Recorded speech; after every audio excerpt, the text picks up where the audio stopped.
more that I was learning about charting and the Creighton method specifically, and just like our reproductive health, I think it was just like, okay, if I actually want to get a pulse on how I'm actually doing overall health-wise, this is the thing to do, because most things are going to be reflected in your cycle. I think just knowing that, it kind of eliminated like, this isn't just a good thing, it's actually like one of the best things I can do. Welcome back to the Truth and Fertility podcast. I am Haley Yeager, and today I'm sitting down with my very best friend of all time, Jess Figoni, the wonderful Jess Figoni. What's up? She and I, we met in college at Arizona State, and we've been best friends ever since. And funny enough, in the spirit of being, of course, my best friend, she charts her cycle. And she's been charting her cycle for many years now, and she's single. And so we just wanted to have a conversation for you guys to listen to about her journey with charting as a single woman, and just her journey of learning more about her body and her some medical stuff too that came up because of charting. So anyhow, Jess, why don't you introduce yourself to our listeners, and then we can get into your story. Well, first off, this is really exciting. I was joking before that I feel like Taylor Swift, because I feel like this is how she records her music, you know? But yes, I work for Focus. I was on campus as a missionary for 6 years, and now... What is Focus? Tell for the people who don't know. Yes, okay, so Focus stands for the Fellowship of Catholic University Students, and it is a Catholic apostolate that basically aims to answer the Great Commission and Jesus' call to make disciples of all nations. And so we send missionaries out to the college campus and now parishes to just spread the gospel through the context of relationship. And I'm currently at a parish now, so I live in Washington. Yeah. Yeah. Awesome. So, well, because Focus is usually, you were a campus missionary for years. Yeah, 6 years. And now you're at the parish doing missionary stuff there, which is really, really cool. So, yeah, you're awesome. One of those like missionaries that just, like, you just don't stop being a missionary. I feel like it's like a lane change of like, you know, where I'm at or like the avenue I'm doing it, but yeah, full time. So. Oh my gosh, it's amazing. Okay, so let's just kind of dive into. Okay, you chart. I know you chart your cycle. Mm-hmm. What method do you use for those that are? I use curious? the Creighton method. Yep. Okay, so that's the one that I teach for those of you that also don't know. Okay, so let's just go, like, what even got you started with charting? I know earlier we were kind of talking a little bit about what we were even going to talk about earlier, just kind of planning for this podcast episode, and she told me that she started charting because of me, which is so cool. It's true. Yeah. It's true. So, okay, what, besides me, like, what got you started with it?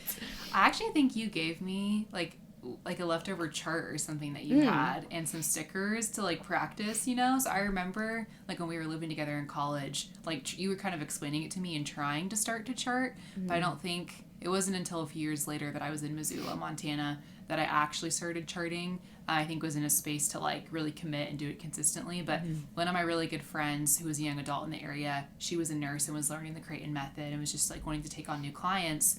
So you just been chatting with her about that one day and was like, you know what, I think I'm ready let's do this, you know. I was in a place where I really just was delving into health and wanted to learn more about my overall health and just see like, where am I actually at? Because I know that your reproductive health is like one of the top 3, I think, like vital signs of your overall health. So really I started doing that just to continue that health journey. And it definitely was a learning curve. It was like, kind of a lot, you know. It's kind of like riding a bike in a sense where it's like, this is kind of a lot because I'm learning this like new daily habit, but then it just becomes like breathing. It just became easy to make it a part of my daily life, and it's pretty empowering. So yeah, well, and I know you were doing it kind of in conjunction with seeing a doctor, right? So what came first? Was it charting or was it seeing the doctor and the doctor had you start charting? Yes. It was, I started charting first. Okay. And then from there got referred to a practitioner through NAPRO. So. Okay. Yeah. Were you, when you started charting, because I know, okay, I gave you like a leftover chart or something. Yeah. And then, but did you learn how to chart from like an instructor? Were you working with an actual instructor? Were you kind of just self-taught? Like, what did that look like when you first started the journey? Yeah, so I was working with an instructor. Okay. Thank God, because I think I would have floundered on my highly recommend. It's so much like, it's so funny. It's like once you actually start doing it, knowing all the details, it's like, oh man, you really need someone guiding you through it. So thank God I had that. So yeah, we met like once a week, I think, for a while. Okay. And then from there just did follow-ups and stuff. But it was so awesome just to be able to go to her with like questions, especially as I started to identify certain things that were happening, like inconsistencies in my cycle, and things like that. It was awesome to get to go with her for questions and stuff. So yeah. And then was she the one that kind of saw something on your chart and was like, that kind of looks weird, let's go to, like, is that kind of more or less what happened? Yeah. Do you remember what she saw? Yes. Okay. So, I had a lot of brown bleeding, like a ton of brown bleeding, especially towards the end of my period. And then my post ovulation, like the number of days post ovulation was really, really short. I also had continual mucus. So like, regardless of whether or not I was fertile, I would just have like mucus all the time. Yeah. So from there, she was kind of like, okay, this is actually not how a healthy cycle is supposed to look. So let's dig into that. Yeah. And then did she recommend a doctor to you from there? Okay.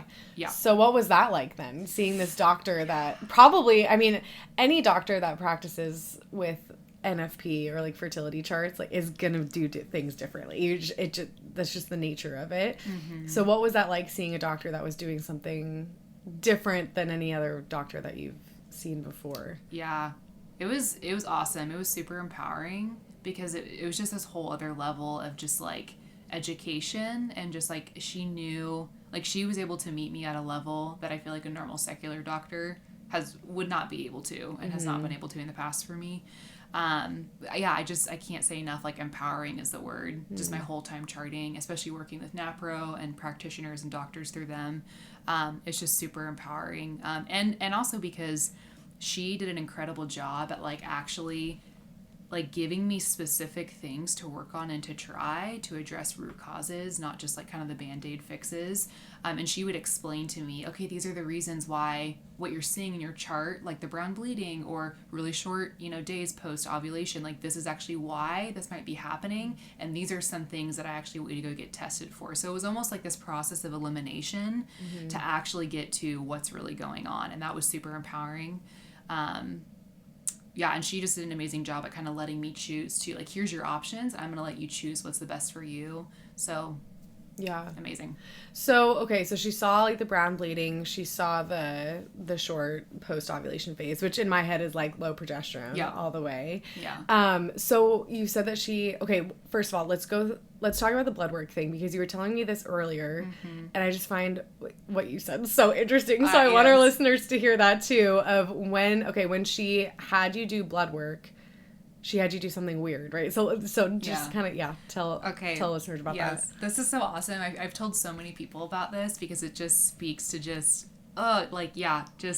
especially through NAPRO and through Creighton's, like they know what they're talking about, and normal doctors just they're not trained in this way. They don't have this information. So one of the things that we kind of started to diagnose, and kind of like we were chatting earlier, I don't even remember exactly what it was that maybe indicated that there was something maybe going on with my insulin levels or my blood sugar, but she could kind of tell that there was something a little off. And so she had me go do a glucose test, and I believe I don't remember what it's called, but I think it's the same test that they give women that are pregnant when they test for gestational diabetes. It's like is it like the glucose drink? Yes. Like, yeah. So you drink a sugary drink, and then, they take your blood, I think like 3 times in the course of an hour, and kind of see where your spikes are at. So my NAPRO practitioner had me get my blood drawn 6 times instead of 3. And when I'd gone in to get the blood work done, I just think I went into like the local hospital lab or something like that.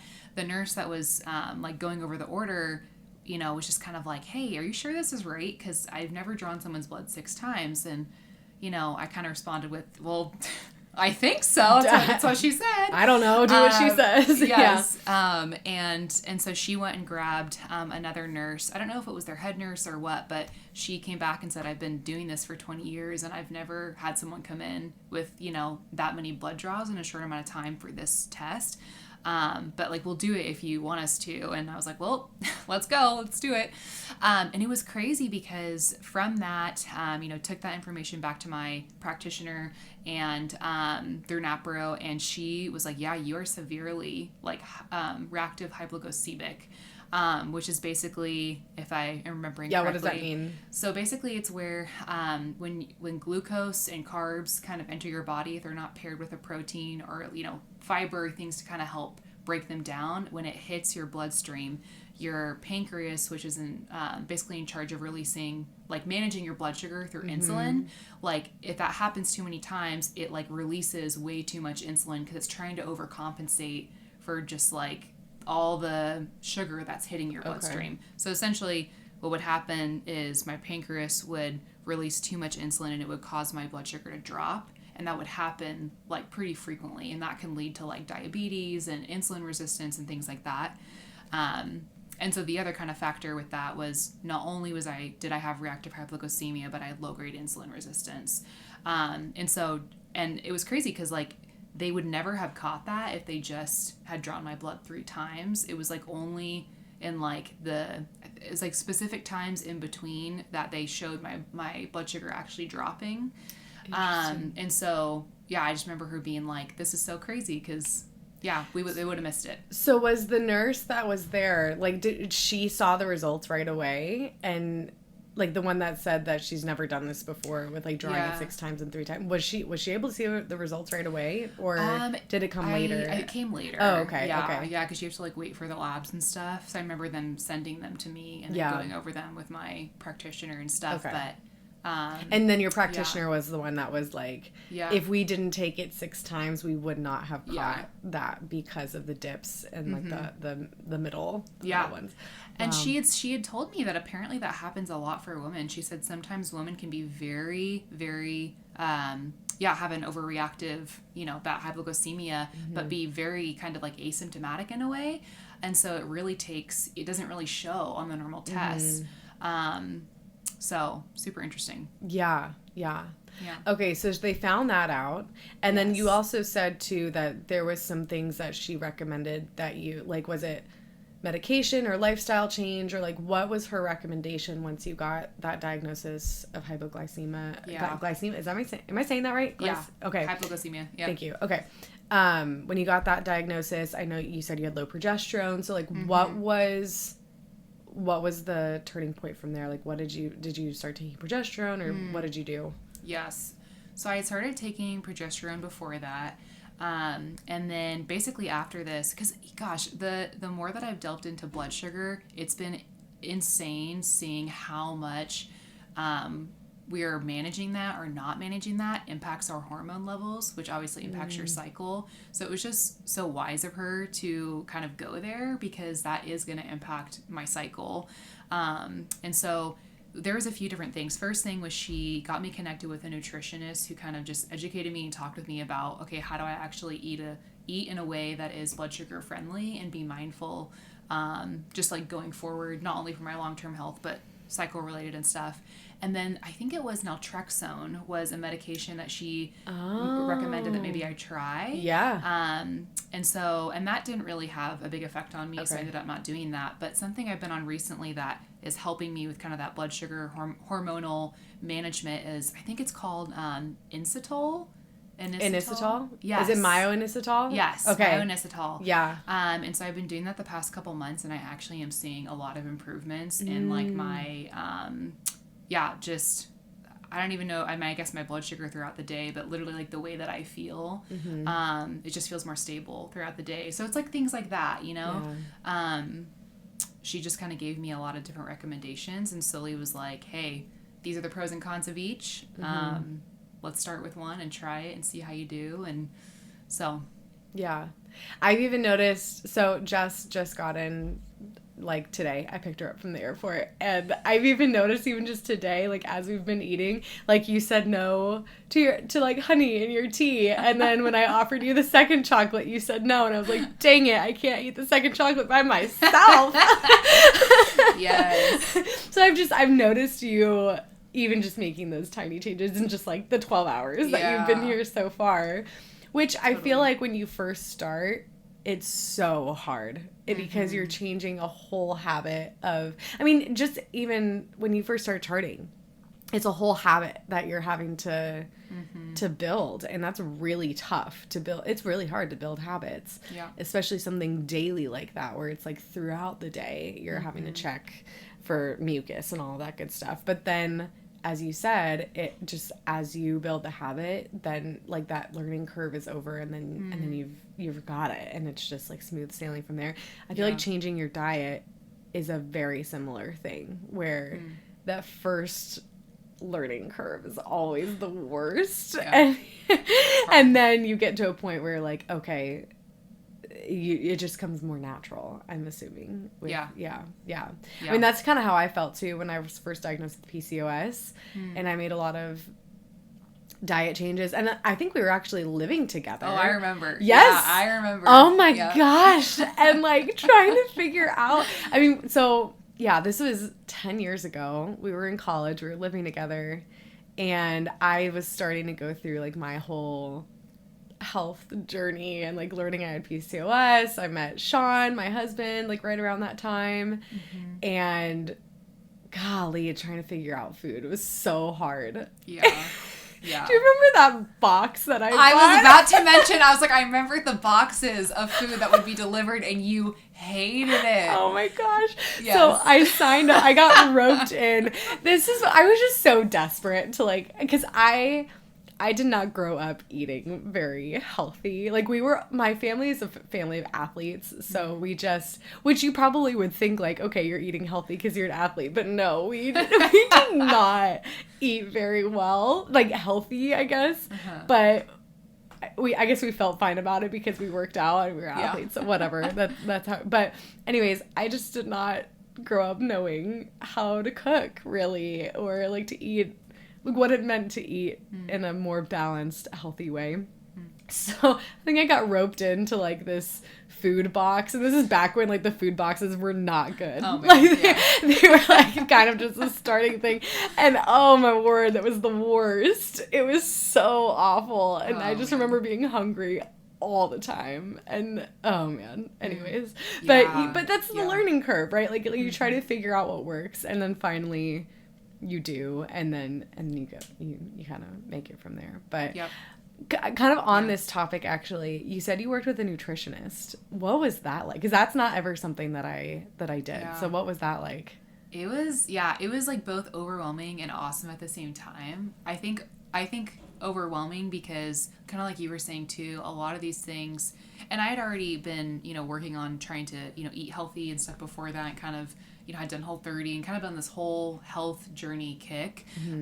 But even then it was just like, it can be overwhelming when it's like, oh my gosh, like I have to make these real changes in my life, or there's going to be a big cost, and that cost might come at the expense of my health or my life and my future family. Like it's just like seeing that in front of you, and like the weight of that decision of like, this isn't just because I want my body to look different. This is literally like about showing up with the gift of myself to my future family and everyone around me. But also really awesome because basically what the nutritionist was able to do for me was kind of talk through what actually are the areas of change that are the most important that I should be focusing on.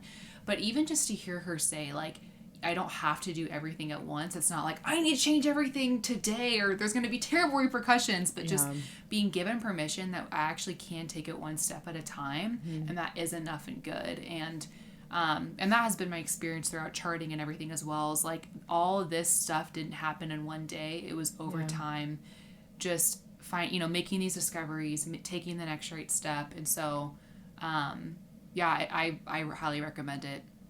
So. Do you remember like what one of like the first changes that you made? Like, because if she's saying like go in small, like don't just do a three or I guess 180, it wouldn't be 360, but 180 shift. Like, do small increments. Like, what was one of the first small things that you did that was doable, that stuck? Yes. I would say the biggest thing is pairing carbs with proteins. Okay. So, like, basically, she really, kind of taught me about, like, eating an apple, for example.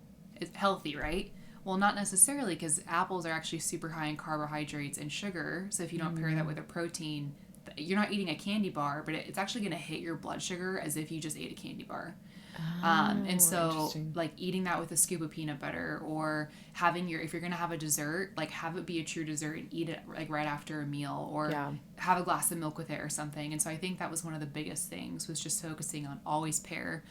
And then the second thing was just fiber. Just fiber is like gold for your blood sugar. Fiber is the thing that actually helps.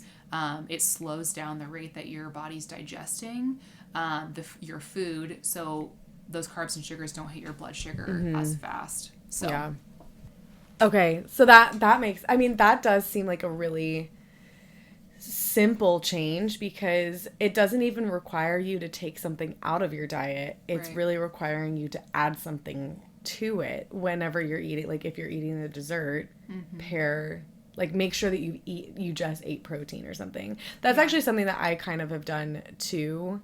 And I don't know if I learned this specifically anywhere, but you just feel better when, like, we just had ice cream for dessert, but we had a really good, healthy meal before that. And so, like, you don't feel all shaky and sugary after eating ice cream when you've already, and you also don't eat as much dessert when you've eaten, like, a really good high protein meal first, and then, like, you can actually enjoy the dessert that comes after that. So, really quick too, pro tip I learned is a good way you can tell if you're managing your blood sugar or not is energy dips. So if you eat something and, like, an hour and a half, 2 hours later, you get a huge energy dip, I would go back and look at, okay, did I just, like, carbo load, or eat, like, a treat as a snack, or, like, did I not have enough protein? That's one of the telltale signs that something's not right with your blood sugar. Okay. That was probably one of the first things that went away when I started pairing proteins with carbs and, like, eating in a blood sugar friendly way, was I just stopped having energy dips. So yeah. Okay. Well, there you go. Yep. Do you have, like, a tracker or anything? Like, you don't wear a watch or anything? I did do a 3-week trial in the fall, actually. So a few months ago, it's like the Libre 3 Plus sensor, which you can actually get free most of the time through your insurance. That's how I got it. And it is a 3-week trial of it. It just, tracks your blood sugar. And that was really helpful, because you can kind of see real time, is the lifestyle I'm living, active wise, but food wise as well, kind of working for me. And you can kind of mess around and see, okay, if I, eat a big bowl of pasta, how's my body going to react? Or if you can just try different things. So I also recommend that. Yeah. It's a great tool. Going back to charting. Yes. Did you see any changes on your chart once you started? That is a great question. I think a lot of the changes that I saw weren't necessarily in, like, it wasn't like mucus level, because I feel like, or longevity of days in certain periods of the cycle. But I think it actually more impacted my mood, like my emotional stability, my hormonal stability. And so I guess some of the PMS symptoms, it's really interesting because, and I do think my blood sugar is a part of this, but most of the time now, my norm is, like, when my period comes, I don't always know, because I don't really get, like, sometimes the big mood swings or, like, acne or cravings that I do before. And I do think a lot of that is because my blood sugar is being managed better, so my hormone levels are better, so my body is able to just, like, regulate and kind of do what it needs to do. So I've noticed a difference, I think, on that spectrum. Oh yeah, that's huge. Are you still taking progesterone? Yep. Okay. Yeah. And you're only, I assume you're only taking it in, like, the post-ovulation phase too? Okay, yeah. Because that's the other thing as well, is that, like, PMS symptoms are often due to low progesterone. Yeah. So if you're supporting your progesterone either by, taking a bioidentical progesterone, or or supporting your body with just good food and, like, for what it needs, that makes sense. That you're, like, that, what a life to not know when your period is going. I know, it's such a gift. And, like, doing all these things, like, just that, basically this whole journey since beginning charting really has changed my life, because most of the time, like, I actually feel really good. We all have those wonky days where we're just like, I feel ill and I don't know why, but that's also just being human. But most of the time, like, I have energy. Like, I feel like I have what I need to show up to my own life with my best self.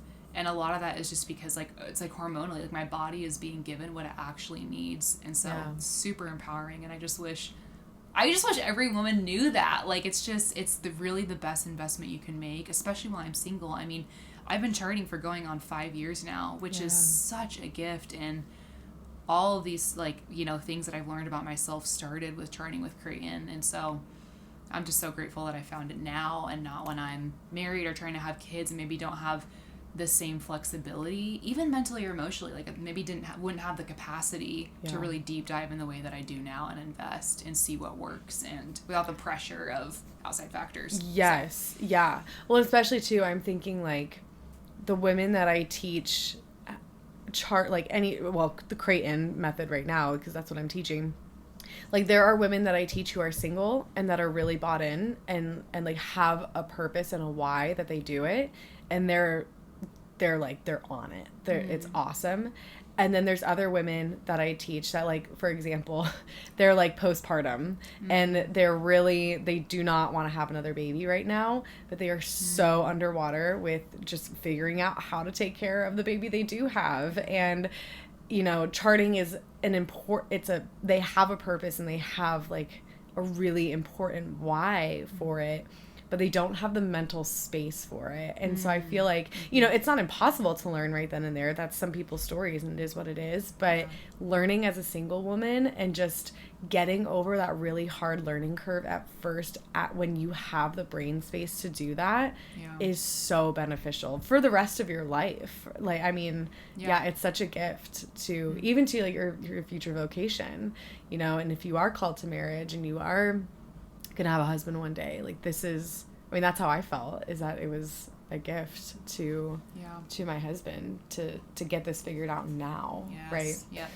I'm so curious, like, going back to the very beginning, because a lot of girls, like, they hear this and they're like, oh, that sounds awesome, yes, like, yeah, that makes sense to me why it's so important, but just doing it is, like, the hardest part. Like, it's hard to just get started because it can feel like such a high barrier to entry, or it just feels overwhelming. And so what was it for you that made you really want to actually do it? I mean, besides, like, me pressuring you probably to do it, but, like, what was there, like, a specific thing that you can remember that made you be like, yes, this is the time that I want to learn this and do this? Yeah.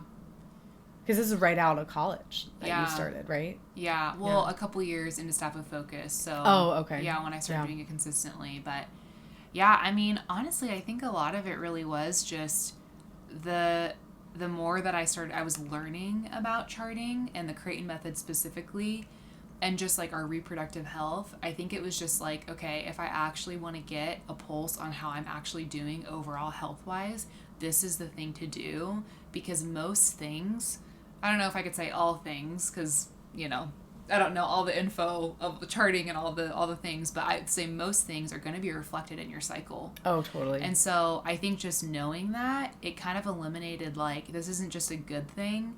It's actually, like, one of the best things I can do, because it's actually going to give me a pulse on my overall health, as opposed to just kind of, like, segmented parts, you know, or one specific issue. It's like, let's just get to the root. Yeah. So I would say that was my motivation, is let's get to the root. You know, we'll see what's going on. Yeah. And did you do it with anybody? Like, did you do it with a friend, or was it kind of just you just decided on your own you were going to start? Yeah, I just, like, decided on my own, because once my friend who was that nurse got trained, it was kind of like a win-win. Did she get trained as an instructor? Yeah. Oh, so she was the one who taught you? Yes. Yeah. Got it. Yeah. Okay. So, and she had been charting before that and stuff, but I think that was kind of like my in a way, because it was like, here, this is kind of easily accessible to me, which was a huge gift. So, I think any way to get the lowest barrier to entry, like, that's been something that has been on my mind a lot lately, is even, like, method to method. Some methods are higher barrier to entry than others. Like Creighton, honestly, I would argue is a higher barrier to entry than like Fem, for example. Fem, like they're kind of newer on the market, but they have their app, then it looks beautiful, and they like, it's very easy to just get started. Whereas with Creighton, like sometimes it is, you kind of have to know somebody, or you have to listen to a random podcast and learn like, oh, there's an intro session happening next week. Like, you know, like you kind of have to you have to really search for it. And I feel like some methods are a lot more time consuming than others as well, but that can also be a pro because with Creighton, I will tell you right now, like you will be confident in knowing a whole lot about your body, way more than you ever thought you could know. Just as a lay, like non-medical professional, you will know so much about your body just by learning with Creighton, I think specifically, like among all other methods. So, and anyhow, that's a conversation for another time, but I just think it's helpful when you know somebody who is like, hey, let's just sit down at the dinner table and I can teach you. And totally. Yeah, for sure. That's kind of like the what I envision, hopefully, God willing, because as you know, but as the listeners may not know, I have 2 daughters, and that's just how I envision it to be with my daughters, is that they don't have to seek out an NFP teacher when they're in marriage prep one day, like getting ready for marriage. I just, like, I would love to be at the dinner table and just teach both of them about their bodies and the beauty of their bodies. And I feel like in a perfect world, that's the way it should be. Like, we should be having our mothers be equipped to sit down and teach us these things. But that's not everybody's story, and that's okay.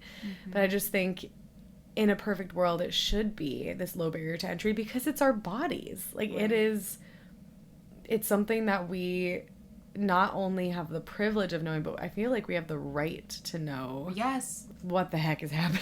Like it shouldn't be a luxury that only certain people get because we know we have a friend or we know someone. Like all women should be able to have access to something like this, you know? And that is like an unfortunate reality of just the state of our world right now is like a lot of times it's like we have to take initiative of really educating ourselves and taking ownership of our own health. And that's a high call, but it's also total worthwhile one. So I hope you get to do that with your daughters. Like that will be a gift to them. I mean, how many women have you literally had come up to you, you know, and say, I wish that I knew this. Like, why didn't anyone tell me? Yes. You know? So I hear all the time, like, why have I never learned this? I'm like, I don't know. I don't know. I don't know why this information is like hidden from us. But the other thing I was thinking about too is, okay, so you said you've been charting for like 5 years, right? What has that looked like? Have there been seasons where you've been more on it than others, or have you been perfect with it the whole time? Or like what has that looked like in different seasons of your life in the last 5 years? Just like in a very realistic sense. Yeah, totally. Yeah, I mean it's ebbed and flowed for sure. I definitely think you know, there's been like a strong commitment to it, I will say most of the time, especially because the deeper I go, the more I'm just kind of like become even more gung-ho of like, this is so important, like I have to keep this going.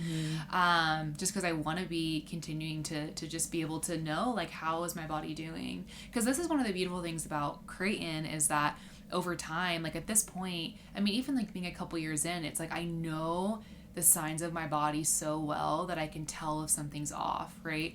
And so I think just like that's a gift of just being consistent. But I definitely have gone through seasons where I just like have gotten lazy for months on months of charting, but then because of that I missed ovulation, so I don't know when I actually ovulated.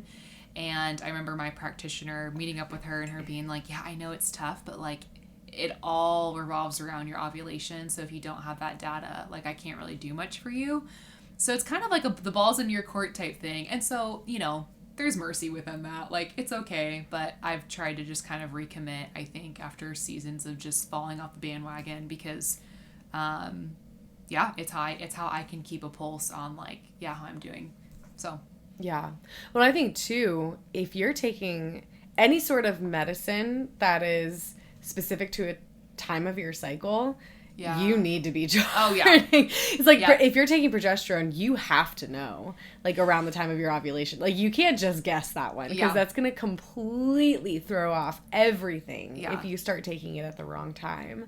Yeah. So I feel like that, even in of itself, is a really good reason to have at least a good pulse of where you're at any given day. Yes.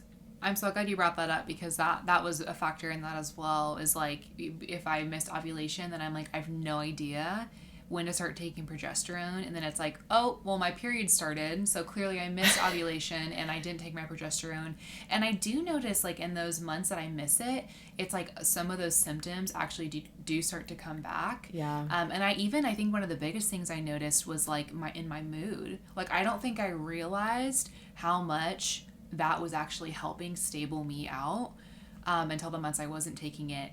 And so, it's real. Yeah. Oh, my word. Yeah. Well, I think, and this is, I just feel like your experience is, I mean, obviously, like, your specific health journey with, like, figuring out the hypoglycemia, and I feel like I'm not saying that right. It's a reactive hypoglycemia. Hypoglycemia. I'll just let you say it. But I feel, okay, that's very, I mean, I'm sure other people have that too, but, like, that's very specific to you. Mm-hmm. But I feel like just in general, your story of, okay, I put my health first. I prioritized that. I learned how to chart my cycle because my doctor needed to know that data in order to help me figure out, like, what the best tests and everything were to get that diagnosis, and then to get treatment from there. Like, it is, the bones of your story are the bones of everybody's story, I feel like, because especially now, I don't know, it's probably something in the water, but I just feel like everybody has some sort of reproductive, like, I want to say reproductive issue. That kind of makes it sound a little bit more serious than it actually is. Like, not everybody's going to experience infertility or anything, or PCOS or endo or whatever, but I feel like more and more people are struggling with hormone balance and having an actually, like, nice looking cycle without being on some sort of diet or medicine to make it look nice. And maybe that's also just because in my experience, I mean, a lot of my experience as an instructor has been in the OBGYN setting. So I'm not just seeing anybody's chart. I'm seeing women that are coming to an OBGYN for the sake of reproductive stuff. So maybe I just have a little bit of bias in that. But the bones of your story are the bones of my story and the bones of so many other women's story. And just, and I just think the hardest thing is starting. Like, just actually doing. Because it probably just feels so much bigger than it actually is to just sign up for that intro or download that app. And don't download any app. Download the Fem app if you're going to download any app. It's real. It's so real. But that's also a story for another time. But once you start, though, you start to recognize, like, how important it is to prioritize your health, even as a single woman or as a married woman or somewhere in between, just prioritizing that. Yeah, totally. And the gift that is for yourself, for your spouse or your future spouse. Yeah, it's such a gift. It's so true. This has been on my heart, like, the past couple weeks, but just the phrase of, like, the only way that we fail is if we choose to do nothing. Like, even if you start and you struggle or you fall off the bandwagon, at least you were willing to try. It's like, we only fail if we choose to do nothing, you know? Yeah. So it's worth it. Yeah. So worth it. For sure. Oh my gosh. Yeah. So, okay, as we wrap up here, what is one piece of advice? You've given a lot of advice already, obviously, but what is, like, one piece of advice that you want to give to, let's say we're talking to a woman right now who is feeling very overwhelmed with a lot of just health stuff and does not know where to start and is learning about fertility charting maybe, but, like, what is one piece of advice you want to give her so that she knows, like, it's doable in reality? Yeah. Whatever comes to mind. Yeah. Honestly, I think one of the biggest things that's coming to mind first is, like, just keep it simple. You know, just something of, like, taking the next right step, like, keeping it simple and taking the next right step. And just knowing like there's a lot of things that we could be focusing on, but I think, grace builds off nature. And so there's just a whole level of like, before, like everything about us stems from our health, right? And how we're doing. Like, how is our literal physical body doing, right? And how our hormones just impact absolutely everything. And so I think just knowing, like, if we can start there and really get to the root, it's going to impact everything, mentally, emotionally, physically, spiritually. Like, so, yeah. Yeah. And actually, really quick too, on that note, I have a good priest friend of mine who he does a lot of, he's a college chaplain, and he does a lot of spiritual direction with his students. Mm-hmm. And he started, I call him the hormonal priest because out of love, because when he started actually asking women, the girls that he's been spiritually directing, like if they say that they've been really struggling in their prayer life or with something on a spiritual level, he'll ask, like, is there a specific time of your cycle that you struggle with that more than others? Yeah. And it's honestly, I think I get the impression that was a hard question for him to ask at first, because it's kind of like prying into it's kind of prying, but I mean, it's true that there are times of our cycle that we just like, okay, right before your period, right? You might feel not your greatest. You might not feel the most energy. You might feel a little bit more moody. You might feel a little bit more achy. And that's, of course, going to affect your mental state, your spiritual state, like how you can pray or whatever you're trying to do, or maybe you're a mother and like it's really hard to enter into your vocation around that time. So even just knowing yourself, knowing your body better, and just to understand, okay, I'm at this time of my cycle, it's natural for me to not feel as much energy right now, and to give yourself that grace to just be like, okay, this is okay. Here's what I have to give. I'm going to give what I have, and in about 2 weeks I'll feel better. Yes, it's so true. And maybe to hone in on I feel like at first I was like, keep it simple, take the next right step. And then I was like, wait, what do I actually want to say? But yeah, because with the overwhelmed piece, it's like some of the ways that we might be feeling overwhelmed actually could have a real root in things that are out of our control, because it's actually a hormonal deficit that we're experiencing, right? Or something that is not, it's not just in our head. We're not just crazy. It actually could just be something happening internally with our hormonal health. So start charting. Yeah. So start charting and you'll find out. Yeah, there you go. So, Jess, thank you so much. This has been such an amazing conversation. You are still to this day the only person that calls me Hales. Really? Even among like my family, my husband. Oh. No. Wow. You are the only one who's ever allowed to call me Hales. Wow. I'll even say that. Thank you. That hits deep. I love you, friend. Thank you. Too.